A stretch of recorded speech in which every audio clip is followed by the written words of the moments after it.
नमस्कार दोस्तों, स्वागत है आप आज के मुख्य समाचार में, जिसमें सबसे पहली और बड़ी खबर में आपको बताएंगे कि ईडी के सामने राहुल गांधी की पेशी, कांग्रेस ने बनाई देशव्यापी बड़े विरोध प्रदर्शन की योजना। तीसरी बड़ी खबर में बताएंगे कि राष्ट्रपति पद के लिए हो सकते हैं विपक्ष के उम्मीदवार, भाजपा को हो सकती है दिक्कत। और चौथी बड़ी खबर में जिक्र होगा कि पी चिदम्बरम का बयान, बोले पैगंबर मोहम्मद, विवाद पर चुप्पी तोड़े मोदी। राहुल गांधी को ईडी के समन का भी किया जिक्र। और पांचवी बड़ी खबर में आपको बताएंगे कि जो नौजवान सीमा पर जाकर देश सेवा करना चाहते हैं वो अब आत्महत्या करने को मजबूर क्यों, फिर अपनी ही सरकार पर बरसे वरुण गांधी। दोस्तों, हर एक खबर की गहराई में आपको ले जाएंगे, लेकिन उससे पहले आप अभी इस वीडियो को लाइक कीजिए और लाल बटन को दबा के चैनल को सब्सक्राइब करके घंटी बजाकर कमेंट में लिखिए जय हिंद। दोस्तों, रुक करते हैं सबसे पहली और बड़ी खबर की तरफ। ईडी के सामने राहुल गांधी की पेशी, कांग्रेस ने बनाई देशव्यापी बड़े विरोध प्रदर्शन की योजना। जी हाँ दोस्तों, आपको बता दें कि नेशनल हेराल्ड मामले में कांग्रेस नेता राहुल गांधी पूछताछ के लिए 13 जून को दिल्ली में प्रवर्तन निदेशालय के सामने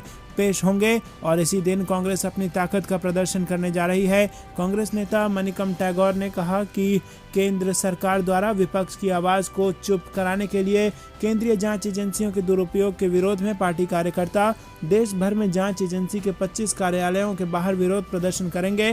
टैगोर ने सरकार पर कांग्रेस अध्यक्ष सोनिया गांधी और राहुल गांधी को फर्जी मामले में फंसाने की साजिश रचने का आरोप लगाया।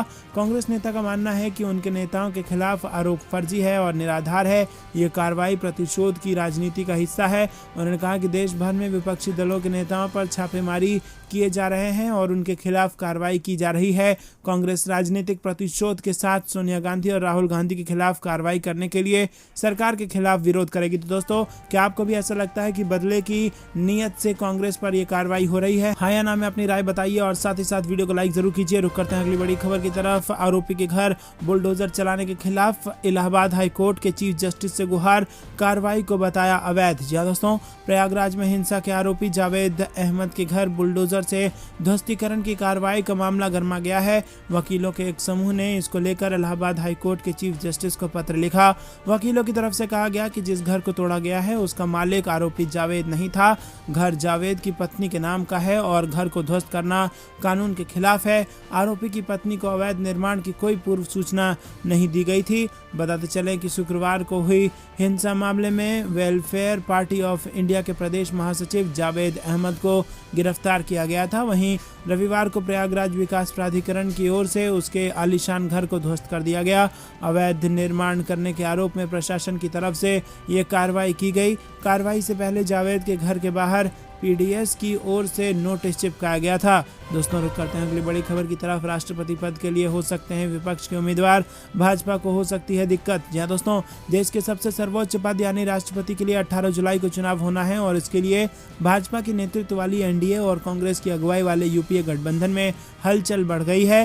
हालांकि इस बीच तीसरा मोर्चा भी तैयार होता दिख रहा है, जिसकी अगुवाई पश्चिम बंगाल की मुख्यमंत्री ममता बनर्जी कर रही हैं। फिलहाल तीसरे मोर्चे का भविष्य दिख नहीं रहा है, क्योंकि विपक्ष के कई दल इसकी मुखालफत करने लगे हैं। वहीं दूसरी तरफ हर किसी की नज़र राष्ट्रपति पद के संभावित उम्मीदवारों के नामों पर टिक गई है। हर कोई कयास लगा रहा है कि एनडीए की तरफ से कौन उम्मीदवार होगा और उसे टक्कर देने के लिए विपक्ष किस नाम को आगे बढ़ाएगी। राजनीतिक गलियारों में चर्चा ये भी है कि एनडीए से पहले विपक्ष अपने उम्मीदवार का ऐलान कर सकता है। ऐसे में आपको बता दें कि राष्ट्रपति चुनाव का पूरा गणित और उन नामों के बारे में भी बता दें कि विपक्ष किसको अपना उम्मीदवार बना सकता है। जी हाँ दोस्तों, राष्ट्रपति पद के लिए होने वाले चुनाव के लिए अधिसूचना 15 जून को जारी होगा और नामांकन की आखिरी तारीख 29 जून तय की गई है। नामांकन पत्रों की जाँच 30 जून तक होगी और उम्मीदवार अपना नामांकन 2 जुलाई तक वापस ले सकेंगे। राष्ट्रपति का चुनाव 18 जुलाई को होगा, जिसके नतीजे 21 जुलाई को आएंगे। 25 जुलाई को नए राष्ट्रपति का पदभार ग्रहण समारोह होगा। कांग्रेस की अगुवाई वाले यूपी के पास अभी 2,59,000 वैल्यू वाले वोट हैं और इनमें कांग्रेस के अलावा डीएमके, शिवसेना, आरजेडी, एनसीपी जैसे दल शामिल हैं। कांग्रेस के विधायकों के पास 88,208 वैल्यू वाले वोट हैं और वहीं सांसदों के वोट की वैल्यू 57,400 है। मौजूदा समय यूपीए के अलावा तीसरा मोर्चा भी तैयार हो रहा है और अभी इसका पूरा स्वरूप साफ नहीं हुआ है। इसमें पश्चिम बंगाल की सत्ताधारी पार्टी टीएमसी, उत्तर प्रदेश का मुख्य विपक्षी दल समाजवादी पार्टी, आंध्र प्रदेश की सत्ताधारी पार्टी वाईएसआर कांग्रेस, दिल्ली और पंजाब की सत्ताधारी पार्टी आम आदमी पार्टी और उड़ीसा की सत्ताधारी पार्टी बीजेडी, केरल की सत्ताधारी पार्टी लेफ्ट, तेलंगाना की सत्ताधारी पार्टी टीआरएस और एआईएमआईएम शामिल है और इनके वोट की वैल्यू 2,92,000 है। वहीं दोस्तों आपको बता दें कि एनडीए और यूपीए में जो दल शामिल नहीं हुए हैं उन्हें एकजुट करने के लिए पश्चिम बंगाल की मुख्यमंत्री ममता बनर्जी ने कोशिशें तेज कर दी है। ममता बनर्जी के प्रयास का विरोध भी हो रहा है। वामपंथी दलों का कहना है कि इस तरह से विपक्ष कमजोर हो जाएगा। वहीं आपको बता दें कि लोकसभा, राज्यसभा और विधानसभा की संख्या के मुताबिक सत्तारूढ़ भाजपा की अगुवाई वाले एनडीए के पास मौजूदा समय में करीब 5,26,000 वोट हैं। तो दोस्तों मौजूदा स्थिति के मुताबिक अगर पूरा विपक्ष एकजुट होता है तो भाजपा की अगुवाई वाला एनडीए कमजोर पड़ जाएगा। ऐसी स्थिति में कांग्रेस, टीएमसी व अन्य बड़े दल किसी ऐसे नाम को आगे बढ़ाने की कोशिश करेंगे जिस पर विपक्ष में शामिल सभी पार्टियां सहमति दे दें। एनसीपी चीफ शरद पवार के संबंध में सभी दलों से बेहतर हैं और यहां तक कि प्रधानमंत्री नरेंद्र मोदी भी उन्हें काफी सम्मान देते हैं। तो शरद पवार एक चेहरा हो सकते हैं, दूसरा चेहरा गुलाम नबी आजाद हो सकते हैं। कांग्रेस के दिग्गज नेता रहे हैं गुलाम नबी आजाद, इनको राष्ट्रपति पद का उम्मीदवार बनाया जा सकता है।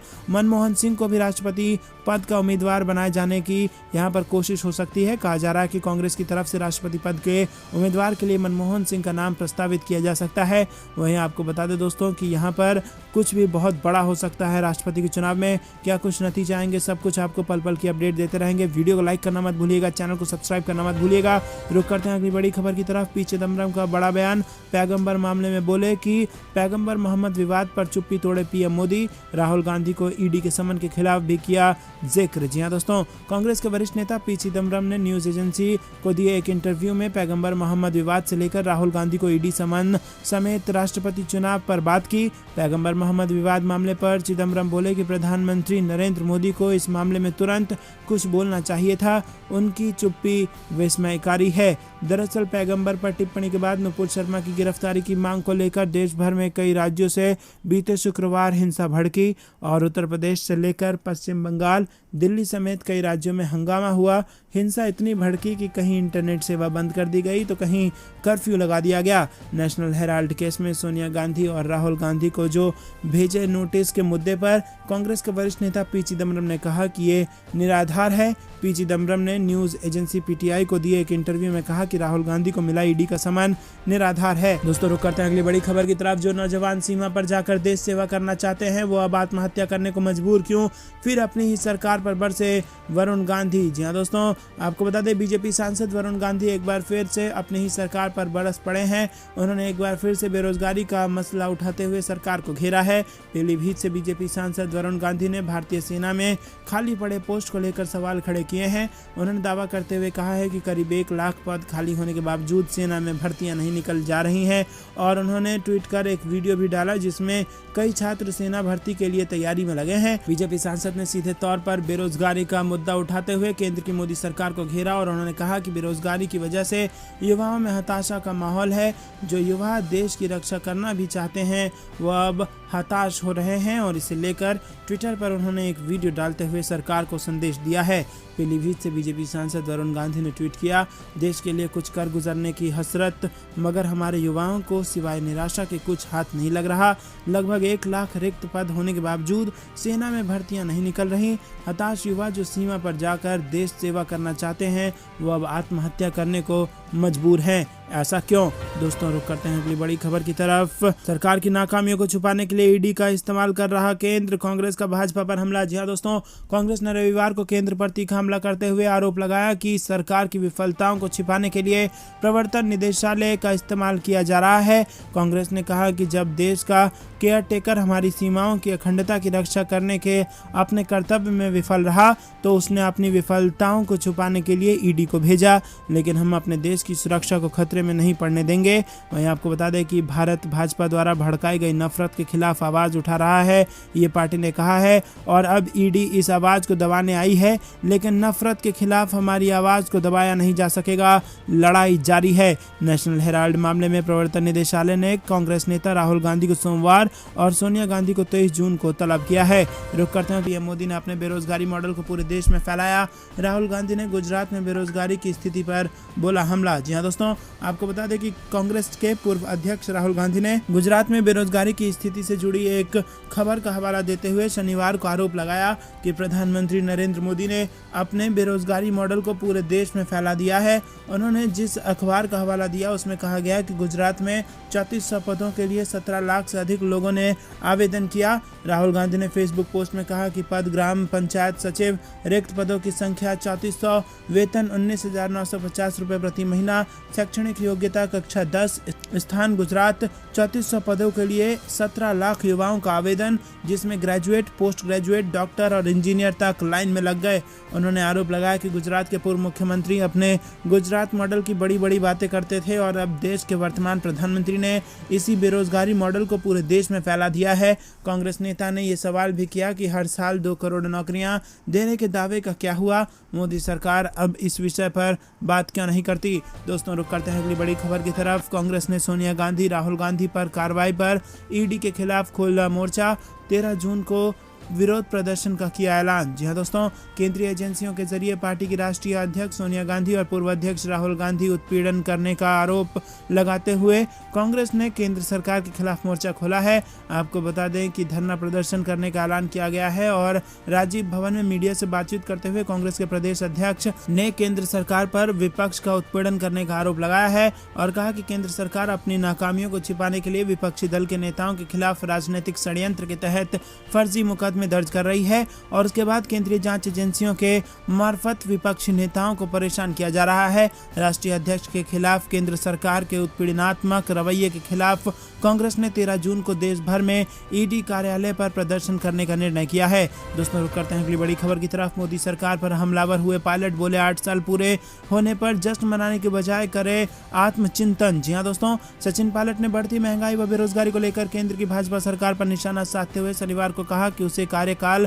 के 8 साल पूरे होने का जश्न मनाने के बजाय आत्मचिंतन करना चाहिए, क्योंकि देश में नौजवान से लेकर किसान तक हर तबका परेशान है। और इसके साथ ही पायलट ने विश्वास जताया कि अगले साल राज्य में होने वाले विधानसभा चुनाव में कांग्रेस एक बार फिर सरकार बनाएगी। पायलट शनिवार को दौसा जिले में थे और उन्होंने पूर्व केंद्रीय मंत्री व अपने पिता राजेश पायलट की पुण्यतिथि पर भड़ाना में उनकी प्रतिमा पर श्रद्धा सुमन अर्पित किए। इस अवसर पर संवाददाताओं से बातचीत में पायलट ने कहा कि केंद्र सरकार को 8 साल का जश्न मनाने के बजाय आत्मचिंतन करना चाहिए। वो लोगों का ध्रुवीकरण कर वोट तो ले सकते हैं, लेकिन नौजवान, किसान, हर वर्ग, हर व्यक्ति परेशान है, इसे लेकर उन्हें आत्मचिंतन करना चाहिए। उन्होंने आरोप लगाया कि भाजपा चाहती है कि कश्मीरी पंडितों के नरसंहार, बढ़ती बेरोजगारी व महंगाई, किसानों की समस्याओं पर चर्चा ना हो, केवल धर्म व मंदिर मस्जिद पर बात हो।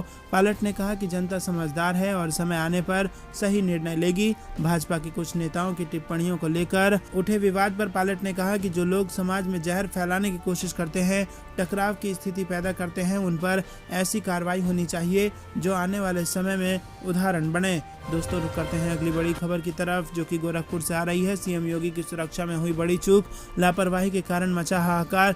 पूरा मामला क्या है आपको बता दें कि उत्तर प्रदेश के मुख्यमंत्री योगी आदित्यनाथ की गोरखपुर में सुरक्षा में बड़ी लापरवाही देखी गई है, जिसके चलते योगी जी ने सुरक्षा कर रहे 8 पुलिस वालों को तुरंत सस्पेंड कर दिया। मिली जानकारी के मुताबिक ये मामला योगी के एयरपोर्ट जाते वक्त उनकी सुरक्षा में कमी के कारण उनकी फ्लीट में अचानक वाहन घुस आए, जिसके चलते तुरंत अफरा तफरी का माहौल बन गया। हालांकि जैसे ही अधिकारियों को इस बात की भनक लगी तो उन्होंने तुरंत मोर्चा संभाल लिया, जिसकी वजह से एक बड़ा हादसा होते होते बच गया। इस चूक के कारण तुरंत योगी जी ने उन पुलिस कर्मियों के खिलाफ एक्शन ले लिया। आधिकारिक सूत्रों के मुताबिक भाजपा के अध्यक्ष जेपी नड्डा जनता को संबोधित करने के लिए गोरखपुर आने वाले थे। ये कार्यक्रम बीजेपी पार्टी के लिए काफी अहम माना जा रहा था। दोस्तों, रुक करते हैं अगली बड़ी खबर की तरफ। हावड़ा जाते हुए बंगाल बीजेपी अध्यक्ष सुकांत मजूमदार गिरफ्तार। भाजपा एमएलए अग्निमित्रा पाल बोली यह आर्मी लगा दी जाए। जी हाँ दोस्तों, पश्चिम बंगाल के भाजपा अध्यक्ष सुकांत मजूमदार को पुलिस ने गिरफ्तार कर लिया। उन्हें उस वक्त गिरफ्तार किया गया जब वो हावड़ा स्थित प्रदर्शन स्थल की तरफ जा रहे थे। गौरतलब है कि पैगंबर मोहम्मद पर नुपुर शर्मा के विवादास्पद बयान के बाद उपजे विवाद के चलते यहाँ पर विभिन्न इलाकों में धारा 144 लगी हुई है और वहीं इस मुद्दे को लेकर यहां भाजपा और मुख्यमंत्री ममता के बीच सियासी रार ठन गई है। एक तरफ मुख्यमंत्री ममता बनर्जी ने इसे भाजपा का गुनाह बताया, तो दूसरी तरफ भाजपा विधायक अग्निमित्रा पॉल ने प्रदेश में कानून व्यवस्था को फ्लॉप बता दिया। दोस्तों रुक करते हैं अगली बड़ी खबर की तरफ। रांची हिंसा मामले में सीएम सोरेन ने दिए जांच के आदेश, मंत्री बन्ना गुप्ता ने कही ये बात। जी दोस्तों, झारखंड के मुख्यमंत्री सीएम हेमंत सोरेन ने शुक्रवार को रांची में हुई हिंसा की उच्च स्तरीय जांच के आदेश दिए हैं। सीएम ने मामले की जांच के लिए 2 सदस्यीय समिति गठित की है और इस बीच राज्य के स्वास्थ्य मंत्री बन्ना गुप्ता ने शनिवार को लोगों से सतर्क रहने की अपील करते हुए कहा कि कुछ अवसरवादी ताकतों ने राज्य की राजधानी रांची में संगठित तरीके से शांति भंग करने की साजिश रची है। स्वास्थ्य मंत्री गुप्ता के अधिकारी की ओर जारी बयान में कहा गया कि आज के शांति प्रिय लोग उन्हें नापाक मंसूबे में कामयाब नहीं होने देंगे। उन्होंने कहा कि पुलिस शांति बनाए रखने के लिए अपनी जिम्मेदारियों का निर्वहन कर रही है और किसी को भी कानून अपने हाथ में लेने की इजाज़त नहीं दी जाएगी। अधिकारियों ने कहा कि पलामू, चतरा और पूर्वी सिंहभूम के जिला प्रशासन रांची में हुई हिंसा के बाद से अलर्ट पर है। रांची में शुक्रवार को हुई हिंसा में 2 लोगों की जान चली गई और कम से कम 2 दर्जन लोग घायल हुए हैं। घायलों में कई की हालात गंभीर बताई जा रही है। पलामू के उपायुक्त शशि रंजन ने कहा कि नागरिक और पुलिस अधिकारियों को किसी भी स्थिति से निपटने के लिए समन्वय से काम करने का निर्देश दिया गया है। उन्होंने कहा कि बाहरी ताकतों के साथ साथ असामाजिक तत्वों पर कड़ी निगरानी रखने का आदेश जारी किया गया है। दोस्तों रुक करते हैं अगली बड़ी खबर की तरफ। 2022 में 22 से बनेगी बात। राष्ट्रपति चुनाव से पहले ममता बनर्जी का बड़ा प्लान, सोनिया गांधी से भी मिलेंगी। जी हाँ दोस्तों, पश्चिम बंगाल की मुख्यमंत्री और टीएमसी की मुखिया ममता बनर्जी की राष्ट्रीय फलक पर छाने की बेचैनी एक बार फिर से सामने आई है। इस बार उन्होंने राष्ट्रपति चुनाव को लेकर विपक्ष को एकजुट करने के लिए 15 जून को दिल्ली में बैठक बुलाने की बात कही है। बैठक को लेकर ममता बनर्जी ने शनिवार को करीब 22 विपक्षी दलों के नेताओं को पत्र भी लिखा है। बता दें कि साल 2021 में बंगाल विधानसभा चुनाव में बड़ी जीत हासिल करने के बाद से ही लगातार ममता बनर्जी राष्ट्रीय राजनीति में जगह बनाने की कवायद में लगी हुई हैं। अब देखना होगा कि क्या साल 2022 में 22 विपक्षी नेताओं के साथ मुलाकात से उनकी बात बनती है या फिर नहीं। टीएमसी सुप्रीमो के कथित तौर पर कांग्रेस अध्यक्ष सोनिया गांधी, दिल्ली के मुख्यमंत्री अरविंद केजरीवाल और इसी के साथ केरल के सीएम और वाम नेता पिनराई विजयन, ओडिशा के सीएम और बीजेडी प्रमुख नवीन पटनायक और महाराष्ट्र के मुख्यमंत्री उद्धव ठाकरे समेत 22 नेताओं को चिट्ठी भी लिखी गई है और कहा यह भी जा रहा है कि ममता बनर्जी ने तेलंगाना में अपने समकक्षों के चंद्रशेखर राव, तमिलनाडु में एमके स्टालिन, झारखंड में हेमंत सोरेन और पंजाब के मुख्यमंत्री भगवंत मान से भी संपर्क किया है। दोस्तों रुक करते हैं अगली बड़ी खबर की तरफ। राज्यसभा सांसद बनते ही भोलेनाथ के दरबार पहुंचे रणदीप सिंह सुरजेवाला, लोगों ने दी बधाई। जी दोस्तों, राजस्थान से राज्यसभा सांसद बनने के बाद रणदीप सिंह सुरजेवाला ने कैथल के प्राचीन 11 रुद्र मंदिर में पहुंचकर पूजा अर्चना की। इस दौरान लोगों ने उन्हें बधाई दी और रणदीप सिंह सुरजेवाला ने इस मौके पर बीजेपी पर निशाना साधते हुए कहा कि भाजपा राज में आमजन के बीच भय का माहौल है। उन्होंने कहा कि जिस मंदिर में आज मैं पूजा अर्चना करने आया हूं, वहां 8 साल के राज में मंदिर के सामने की मुख्य सड़क तक नहीं बना पाए। भाजपाई लोगों को ये समझने की जरूरत है कि शहर लूटने का शहर नहीं, ये भोलेनाथ और कृष्ण भगवान की धरती है। और इसके साथ कांग्रेस के राज में जब मेरे हाथ में बागडोर होती थी तो बदमाश यहाँ पर आने से डरता था। जब से भाजपा जजपा की सरकार आई है, चोर डाकू लुटेरे बेखौफ बिना डर के वारदातों को अंजाम दे रहे हैं और सरेआम फिरौती मांगी जा रही है। कानून व्यवस्था का दिवाला भाजपा जजपा सरकार में निकला है। सुरजेवाला ने नगर परिषद चेयरपर्सन प्रत्याशी आदर्श तेजा के पक्ष में वोट करने की अपील की। दोस्तों रुक करते हैं अगली बड़ी। केंद्रीय मंत्री समेत 23 बीजेपी नेताओं का कोर्ट में सरेंडर, गवाही के लिए 24 जून की तिथि निर्धारित। जी हाँ दोस्तों, मुजफ्फरपुर से बड़ी खबर आ रही है। विशेष राज्य का दर्जा की मांग को लेकर रेल का चक्का जाम करने के मामले में केंद्रीय मंत्री गिरिराज सिंह समेत 23 भाजपा नेताओं ने शुक्रवार को सब जज 1 पश्चिमी सह विशेष MP MLA कोर्ट के अपर मुख्य न्यायिक दंडाधिकारी विकास मिश्रा की अदालत में प्रीवियस जमानत के लिए आवेदन देकर सरेंडर किया। न्यायालय ने सभी को प्रीवियस बेल देते हुए आरोप का सारांश सुनाते हुए आरोप गठित करते हुए मामले में गवाही के लिए 24 जून की तिथि निर्धारित की है। जिन लोगों ने कोर्ट में सरेंडर किया उनमें केंद्रीय मंत्री गिरिराज सिंह भी शामिल हैं। दोस्तों रुक करते हैं अगली बड़ी खबर की तरफ। सपा अध्यक्ष अखिलेश यादव की सरकार से अपील, भड़काऊ बयानबाजी करने वालों पर की की जाए कड़ी कार्रवाई। जी हाँ दोस्तों, आपको बता दें कि महज पार्टी से निकाल देना काफ़ी नहीं, कड़ी कार्रवाई की मांग करते नजर आ रहे हैं समाजवादी पार्टी के राष्ट्रीय अध्यक्ष अखिलेश यादव। उन्होंने कहा कि देश और प्रदेश आज संक्रमण के दौर से गुजर रहा है। सरकार को भड़काऊ बयानबाजी करने वालों पर कड़ी कार्रवाई करने में देर नहीं करनी चाहिए ताकि आहत भावनाओं का सम्मान हो सके। यहाँ किसी धर्म के अनुयायियों की भावनाओं को आहत करने का कोई भी प्रयास निंदनीय है और उसकी स्वीकृति नहीं दी जा सकती है। परस्पर एक दूसरे की भावनाओं के सम्मान और समन्वय से ही समाज में शांति रह सकती है। सपा अध्यक्ष अखिलेश यादव ने शुक्रवार को जारी बयान में कहा कि दुर्भाग्य से देश में पिछले कुछ समय से संविधान की मूल भावना के विरुद्ध आचरण होता दिखाई दे रहा है। समाज को बांटने की कोशिश हो रही है और इससे परस्पर वैमनस्य और असुरक्षा की भावना को बढ़त मिली है। सपा प्रमुख अखिलेश यादव ने कहा है कि सरकार को इस संबंध में विशेष सतर्कता बरतते हुए आदर्श राजधर्म का पालन करना चाहिए। समाज के हर वर्ग और संप्रदाय के मान सम्मान की रक्षा भाजपा सरकार का नैतिक और संवैधानिक दायित्व है। जनता से समाजवादी पार्टी की अपील है कि वो सब्र से काम लें और शांति का वातावरण बनाने में सहयोग करें। तो दोस्तों, ये थी दिन भर कुछ बेहतरीन और बड़ी खबरें। तक बने रहने के लिए बहुत बहुत धन्यवाद। देख रहे थे आपका अपना चैनल। जय हिंद, जय भारत।